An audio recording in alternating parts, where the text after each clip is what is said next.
Tonight on PBS News Weekend, as the U.S., Canada, and Mexico move toward a North American trade war, we get the view from north of the border with the Canadian ambassador.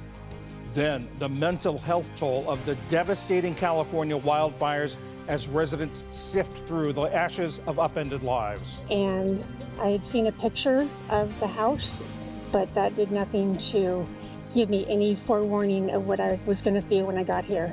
And it just overtook me. And why a deadly strain of the bird flu is sending egg prices skyrocketing nationwide.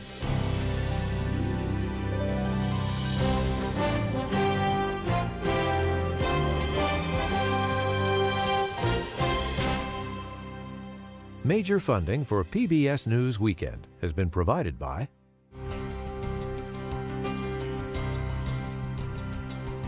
the ongoing support of these individuals and institutions.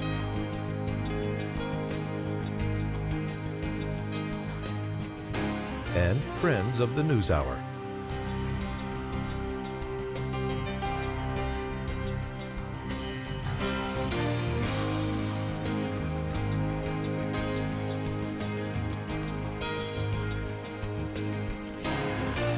This program was made possible by the Corporation for Public Broadcasting and by contributions to your PBS station from viewers like you. Thank you. Good evening, I'm John Yang. President Trump said today that Americans may feel some pain as a result of the North American trade war that seems to be emerging after he imposed sweeping tariffs on Mexico and Canada. But Mr. Trump added it would be worth the price. Retaliatory tariffs were quickly announced by Mexico, Canada, and China, which the president also targeted with import duties. Last night, Canadian Prime Minister Justin Trudeau had a stern warning for Americans. This is a choice that, yes, will harm Canadians, but beyond that, it will have real consequences for you, the American people. Today, Senate Minority Leader Chuck Schumer urged Mr. Trump to reverse course before the tariffs take effect at 12:01 Tuesday morning. You campaigned on lowering prices. You campaigned on this wallet. But your tariffs will have more money come out of this wallet for so many goods and services. The public reaction in Canada appears to be especially strong. Kirsten Hillman is the Canadian ambassador to the United States. Madam Ambassador, do you see a way now, a path to averting this before Tuesday morning? Well, I have to hope that there's always a path. The president put these tariffs in place in relation to concerns that he had at the border or has at the border. We've been working on that with him and his team since December. I think we've made incredible progress. We've had discussions last week right up until Friday, but there's always more to talk about. So I'm hopeful. We're seeing, as I say, a good engagement with his administration, including his border czar. So I hope there's always a path out of this, yes. Is it clear what the president wants out of these talks? Well, I mean, we have to take him at his word. Yeah, what he has said to us, what he's put in the executive order, is that he has concerns around border security. And when it comes to the northern border, on people crossing the border illegally, we are less than 1% of the people that travel into the United States. For fentanyl, again, less than 1% of the fentanyl that enters the U.S. market comes from the northern border. Very small numbers, but we're still working very hard on this because any amount of fentanyl entering either of our countries is too much. Again, we've put $1.3 billion. We've got all sorts of partnerships that we're working on with the Trump administration. We're off to China with our police force and members of the White House next week to try and get at the precursors issues. And we're ready to talk about anything else. So we are open, and we hope there's an off-ramp here. I know you had 3 Canadian cabinet ministers in Washington last week for talks. Are they still here? And you say the talks went up until Friday. Mm-hmm. Are they hopeful that they'll reopen somehow? Well, I mean, that's really up to the administration. We are here. We are ready to talk on any additional concerns that they may have in relation to the border. If there's anything that we haven't put in our plan, by all means, let us know. But we've put more boots on the ground. We've bought more equipment. We have new intelligence services. And as I say, it's having an effect. In the last few months, we've had an 89% drop in people crossing from Canada into the United States illegally. The retaliatory tariffs. Yes. If this goes into effect on Tuesday, what should American consumers expect? Well, we're your biggest customer. You sell more to us than the UK, China, France, and Japan combined. And those are sales that support a lot of businesses and a lot of jobs, 8 million jobs here in the United States.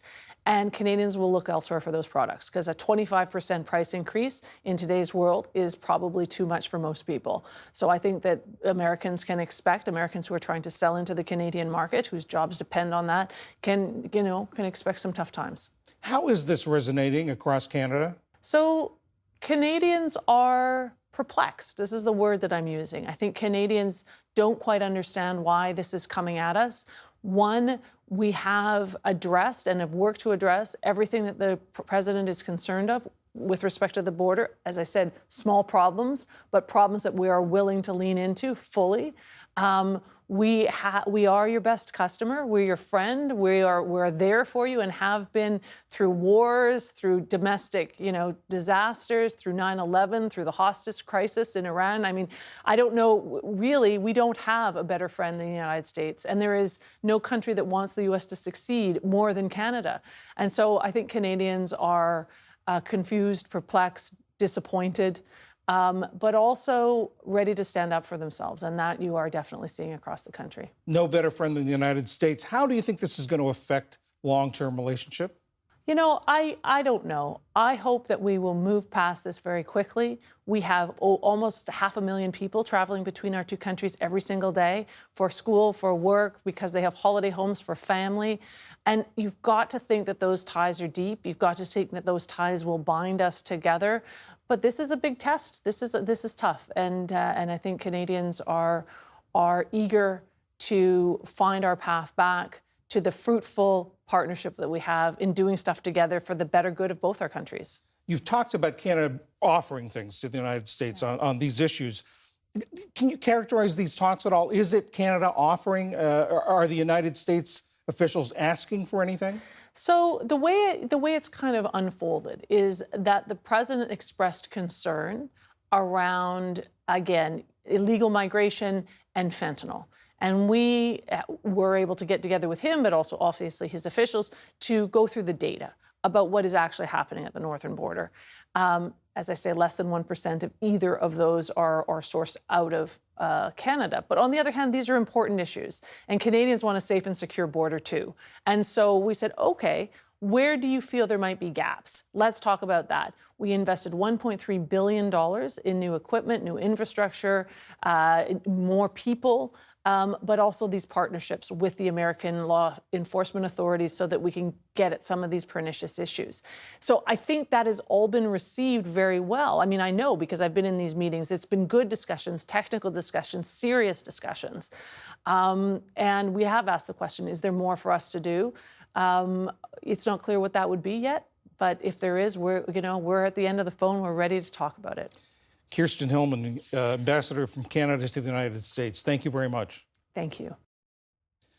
In the day's other news, President Trump is preparing for the first foreign leaders to visit the White House since he began his second term. This week, Mr. Trump meets with Israeli Prime Minister Benjamin Netanyahu, and a week later, King Abdullah of Jordan. Before leaving Israel, Netanyahu said he expects to discuss victory over Hamas, as he put it. Tomorrow, Netanyahu will meet with Mr. Trump's Middle East envoy, Steve Witkoff, to discuss negotiations for the second phase of the ceasefire deal. Those talks come after the Israeli military said it fired at a suspicious vehicle in northern Gaza that wasn't traveling on the route agreed to in the ceasefire. New preliminary data shows conflicting readings about the altitudes of the passenger jet and the Army helicopter when they collided near Reagan National Airport this past week. The National Transportation Safety Board said different readings came from data from the passenger jet's flight recorder and data from the control tower. Investigators say it could still be months before they have final answers about what happened. Today, family members and loved ones of the 67 people killed in Wednesday night's crash visited the scene. A short time later, first responders said the bodies of 12 of the victims remain in the water, but they are committed, they said, to giving the families closure. They're just all hurt. and they still want answers, and we want to give them answers. I mean, it's horrible. It's horrible, and no one should suffer this. So yeah, it is hard on them. They have a lot of questions. They haven't been through this. Tomorrow, the Army Corps of Engineers plans to begin the process of lifting large pieces of the American Airlines plane out of the river, a step officials say is needed before those last remaining bodies can be recovered. Billionaire and Trump advisor Elon Musk and his team of government efficiency workers have had a busy weekend. PBS News learned that members of Musk's team were denied entry to the U.S. Agency for International Development.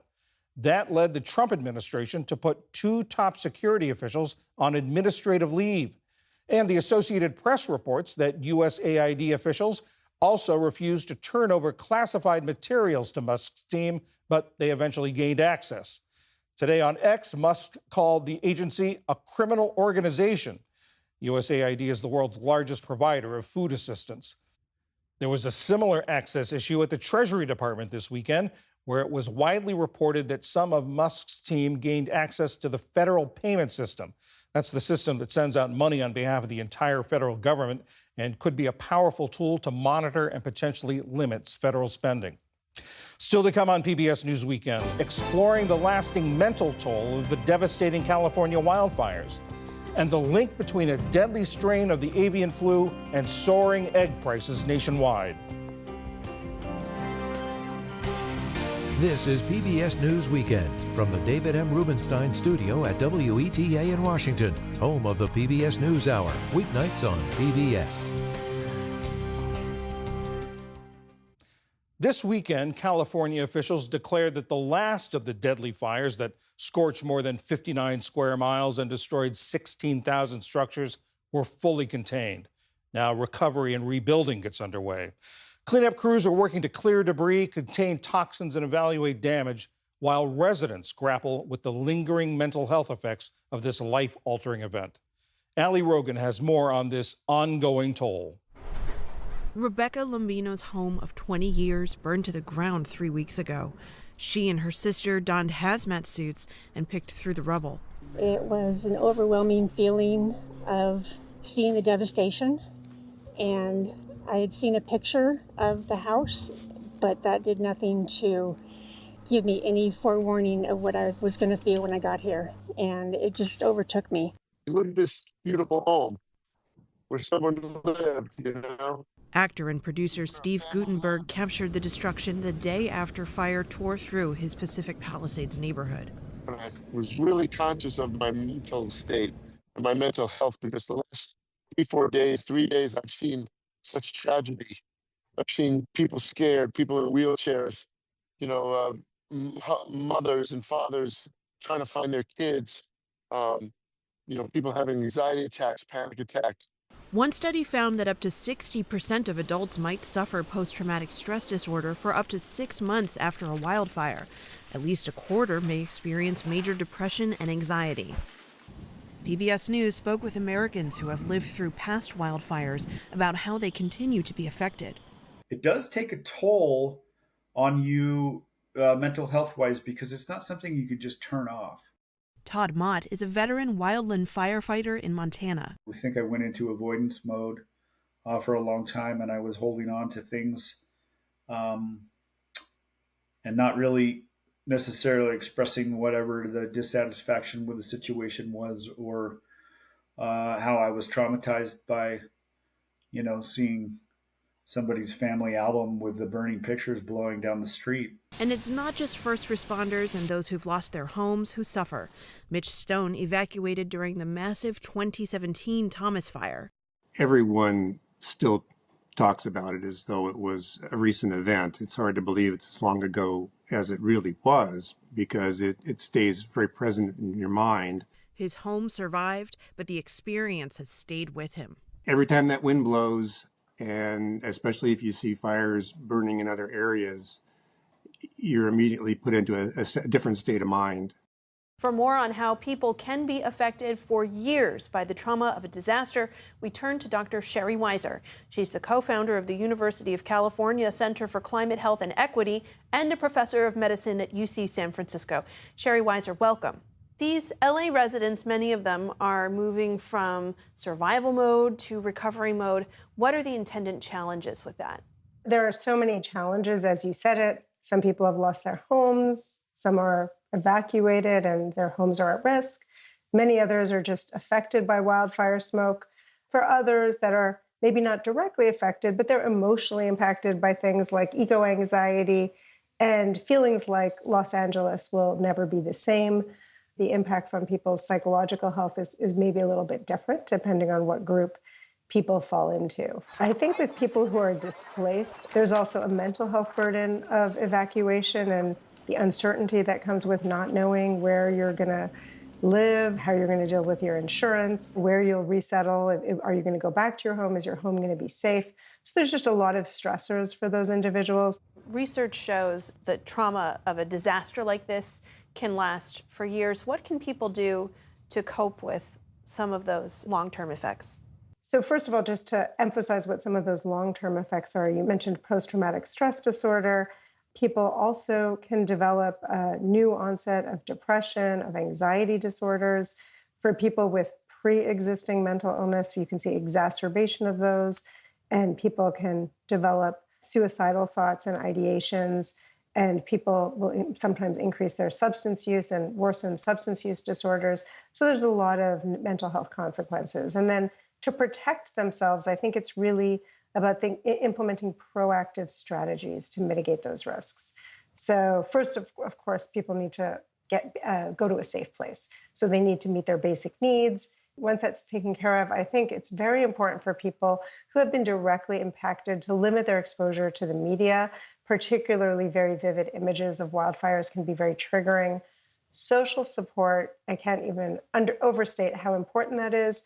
People tend to want to isolate themselves, but reaching out to friends, family, neighbors for support is so important. Finally, maintain your healthy behaviors, getting enough sleep, getting some exercise, engaging in things like mindfulness and breathing exercises can be very helpful, and making sure you have access to mental health support. What about people who may not live in a disaster-prone area, but are thinking about these things, are watching them on TV, are worried about this sort of thing happening where they live?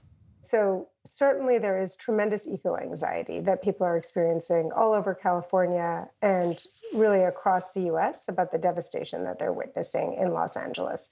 And our center is getting many emails and inquiries about this issue. About half of young people in the world experience eco-anxiety, and sometimes eco-anxiety enough to disrupt their daily lives. And I think that as a society, we need to be proactive to take measures to address eco-anxiety, which can have mental health impacts even if you're not directly impacted. And at the University of California, we're trying to address this in an innovative way through a class, providing people with tools to address their eco-anxiety and help to convert their eco-anxiety into activism by getting engaged in community efforts, which has been shown to be a really helpful strategy for mitigating the symptoms of eco-anxiety. Sherry Weiser with the University of California, thank you so much. Thank you so much for having me.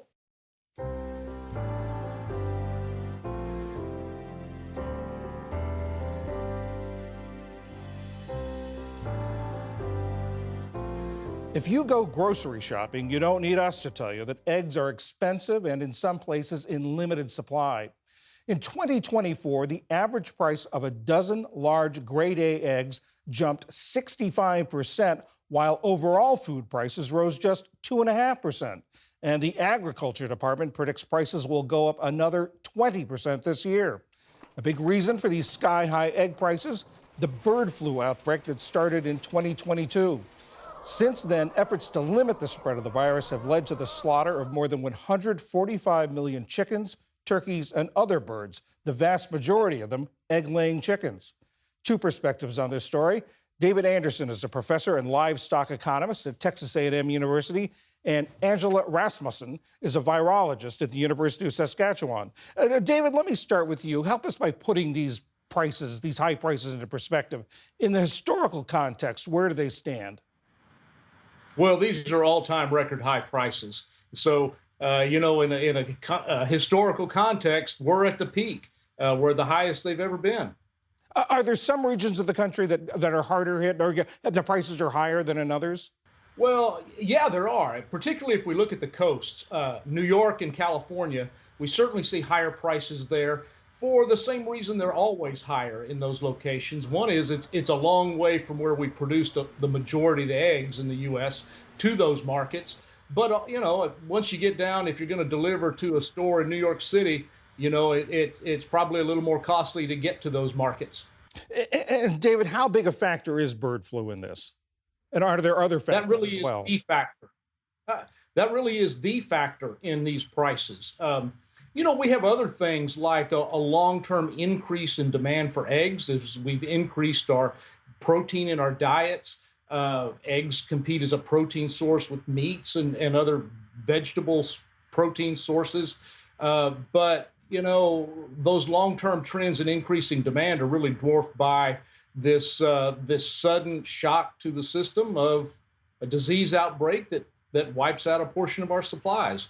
Angela, let me ask you about this disease outbreak. Tell us about this latest strain of the bird flu and why it's so persistent. So there's actually multiple strains of the bird flu that are currently circulating in wild birds, as well as in the nation's dairy cattle. We actually have multiple spillovers occurring to these different poultry farms. Some of these viruses are coming from wild birds. Some of these viruses are coming from wild birds that have contracted the virus from the dairy cows. There's a number of other species, such as cats as well, that are also getting infected. So there's actually quite a lot of H5N1 influenza viruses circulating around in the environment in other species of animals, and that is partly responsible for both the increased number of flock outbreaks as well as the increased number of human cases. Talk about those human cases. The CDC says that in the United States there are about 66 human cases, and recently we had the first death in the United States.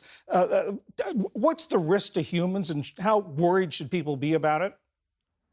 Yeah, so this is a really complicated question because people should definitely be concerned about it. But at this time, the risk to the general population is quite low. And part of the reason for that is we've seen no evidence of sustained human-to-human transmission with these viruses. So every one of these human cases is actually getting the virus from an animal, either from a bird, the case that you mentioned that was severe and died, was contracting the virus from a backyard flock of poultry, or they're getting it from dairy cattle. So these are a lot of occupational exposures that we're seeing. We're not actually seeing the virus spread from human to human. That said, that's good news, but it's still very concerning because the more human cases there are, the greater the likelihood that this virus could mutate to be able to transmit efficiently from human to human.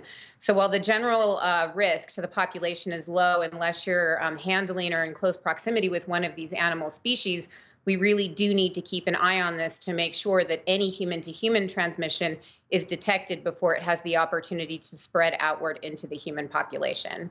And Angela, should people be concerned or worried about eating eggs, for instance? So eggs are actually quite safe to eat, as is milk, as long as it's cooked or pasteurized.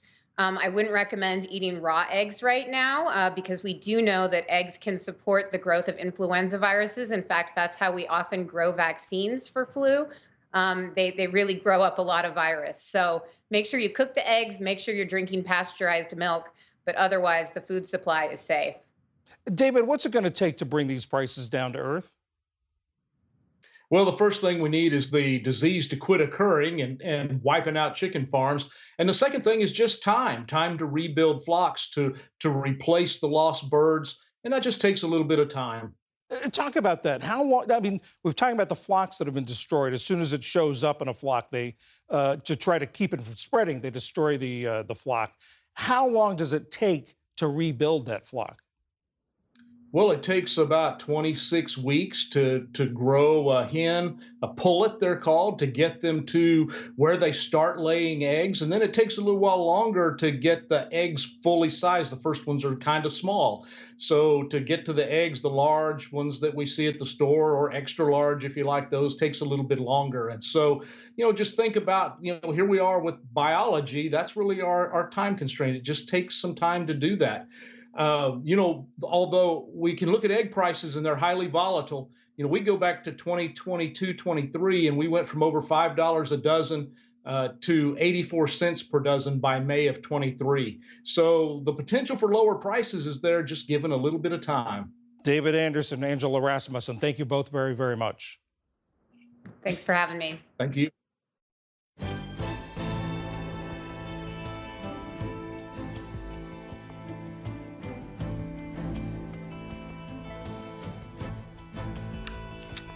And that is PBS News Weekend for this Sunday. I'm John Yang. For all of my colleagues, thanks for joining us. Have a good week. Major funding for PBS News Weekend has been provided by... In 1995, two friends set out to make wireless coverage accessible to all. With no long-term contracts, nationwide coverage, and 100% U.S.-based customer support. Consumer Cellular. Freedom calls.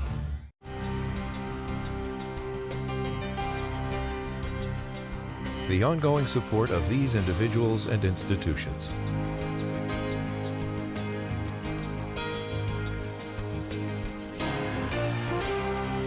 This program was made possible by the Corporation for Public Broadcasting and by contributions to your PBS station from viewers like you. Thank you.